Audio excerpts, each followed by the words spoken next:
বিপ্লব শুরু হয়েছিল ১লা জুলাই। আমরা ৫ই জুলাই বরিশাল থেকে ঘোষণা দিয়েছিলাম যে বৈষম্য বিরোধী আন্দোলনে আমরা সম্পৃক্ত এবং মাঠে ময়দানে ছিলাম এবং মাদ্রাসা কেন্দ্রিক প্রথম মিছিল বের হয়েছিল ওই ক্যাম্পাস থেকে, আপনারা দেখেছেন।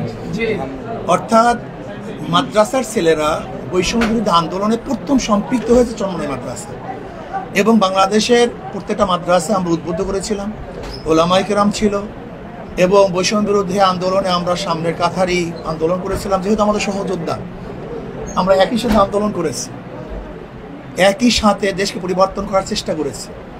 আল্লাহ পাকের শুকর, সেই যোদ্ধারা এখানে আসছেন।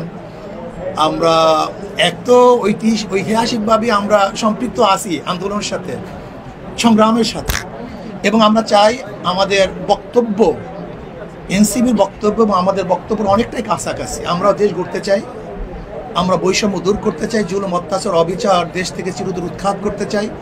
আজকে আমাদের নাহিদ সাহেব যে বক্তব্য দিয়েছেন, চাঁদা মুক্ত একটা দেশ গড়তে চাই।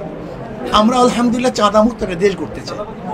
আমরা দেখেছেন যে আজকে বাংলাদেশে আমাদের বিরুদ্ধে ডাইরেক্ট যে অশোভনীয় বক্তব্যগুলো দেওয়া হয়েছে, আমি বিশ্বাস করি যে ভদ্র মানুষ, জ্ঞানী মানুষরা এইটা কোনো অ্যাকসেপ্ট করে নাই এবং আমি বিশ্বাস করি তারা উলামায়ে কেরামের থেকে বিচ্ছিন্ন হচ্ছে। আর বাংলাদেশের কোনো রাজনীতিবিদ এবং রাজনৈতিক দল যদি উলামায়ে কেরাম থেকে বিচ্ছিন্ন হয়, কমপক্ষে ৯২% মুসলমানদের দেশে সে কোনো অবস্থায় রাজনীতি করতে পারবে না, বিশ্বাস করি। কাজে আমি আজকে আমাদের বৈষম্য বিরোধী আন্দোলনের থেকে শুরু করে এনসিপি যারা গঠন করেছেন, আমি সবাইকে ধন্যবাদ জ্ঞাপন করছি এবং আশা করি ইনশাআল্লাহ ভবিষ্যতেও আমরা সহযোদ্ধা হিসাবে এই দেশকে গড়ব এবং দেশের নেতৃত্ব দেব ইনশাআল্লাহ। না দেখেন, আমরা তো বলছি দেশ গড়ার জন্য যা কিছু প্রয়োজন সব আমরা একত্রিত করবো ইনশাআল্লাহ।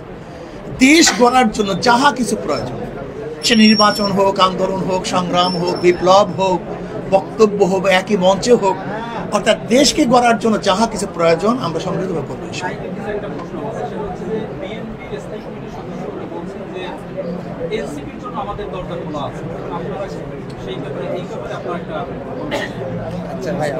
আমরা তো একটু রাজনৈতিক বিষয় এখানে আলাপ না করলে ভালো। তারপরে যদি আপনার প্রশ্ন সংক্ষিপ্তভাবে বলি, আমরা সে উত্তর দিয়েছি যে আমরা এই যে নির্বাচনী ভাগবাটোয়ারা, আসনের ভাগবাটোয়ারার যে রাজনীতি, সেই রাজনীতিতে আমরা আগ্রহী নয় এবং এই রাজনীতিকে নস্যাৎ করে, চ্যালেঞ্জ করে এই জাতীয় নাগরিক পার্টির উত্থান হয়েছে। বরং আমরা বলেছি দেশের যে এখন সংস্কারের যে আলাপ চলছে, মৌলিক সংস্কার এবং গণহত্যার বিচার এবং দেশকে পুনর্গঠন করা, সেই আলাপ আলোচনা রাজনীতিতে এনসিপির দরজা খোলা রয়েছে।